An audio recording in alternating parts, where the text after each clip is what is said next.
দর্শক, খুলনার পাইকগাছায় চলছে বিজ্ঞানী প্রফুল্ল চন্দ্র রায়ের জন্মবার্ষিকীর অনুষ্ঠান। সেখানে আছেন সহকর্মী রফিকুল ইসলাম টুটুল। টুটুলের কাছে জানতে চাইব, টুটুল, সেখানে কি কি আয়োজন রয়েছে আমাদেরকে বিস্তারিত জানাবেন।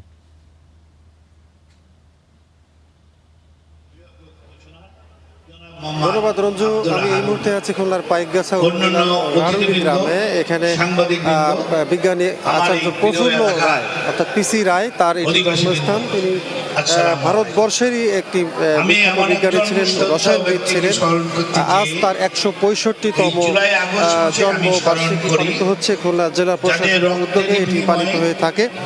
এই অনুষ্ঠানে উপস্থিত আছেন খুলনার বিভাগীয় কমিশনার, জেলা প্রশাসক হুরে জান্নাত সহ অন্যান্য ব্যক্তিবর্গ। এবং জেলা প্রশাসনের আয়োজনে আজকে দিনব্যাপী এখানে তার জীবনী নিয়ে আলোচনা হবে এবং পাশাপাশি এখানে একটি মেলা করা হচ্ছে, বিজ্ঞান বিষয়ক মেলা, যেখানে তার তৈরি বা তার উপস্থাপিত বেশ কিছু গবেষণাপত্র বা অন্যান্য যেগুলো দৃশ্য হচ্ছে সেগুলো দেখানো হচ্ছে ছাত্রছাত্রীদের।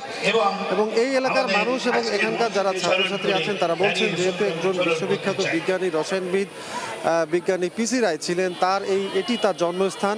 এই জন্মস্থানকে সংরক্ষণ তারা করতে চায় এবং এখানে একটি গবেষণাগার সহ তাকে নিয়ে গবেষণা করার জন্য যারা নতুন প্রজন্ম রয়েছে, শিক্ষার্থী রয়েছে, তারা যেন তার সম্পর্কে জানতে পারে বা জানতে চায়। এই কারণে তারা কিন্তু প্রশাসনের কাছে, সরকারের কাছে এই দাবিগুলো করছে, পিসি রায়ের স্মৃতি সংরক্ষণ সহ তাকে নিয়ে গবেষণা করার পর্যাপ্ত ব্যবস্থা এবং এই এলাকা এই স্মৃতি সৌধ বা স্মৃতিচিহ্ন, তার যে এখানে বাড়িটি রয়েছে, এটিকে ঘিরেও একটি কিন্তু পর্যটন কেন্দ্র তৈরি হতে পারে, এমনটাও কিন্তু এখানে যারা কথা বলছেন তারা কিন্তু বলছেন। যেহেতু একজন বিখ্যাত বিজ্ঞানী এই দেশে জন্মগ্রহণ করেছে এবং এই গ্রামে, খুলনার একটি প্রত্যন্ত গ্রাম, সেখানে তাকে ঘিরেই কিন্তু অনেক কিছু এখানে করা সম্ভব। সেই দাবিগুলোই তারা করছে এবং প্রশাসনে যারা এখানে আছেন তাদের মাধ্যমে সরকারের কাছে এই দাবিগুলো তারা পৌঁছে দিতে চায় এবং সেই কারণেই এই আয়োজন।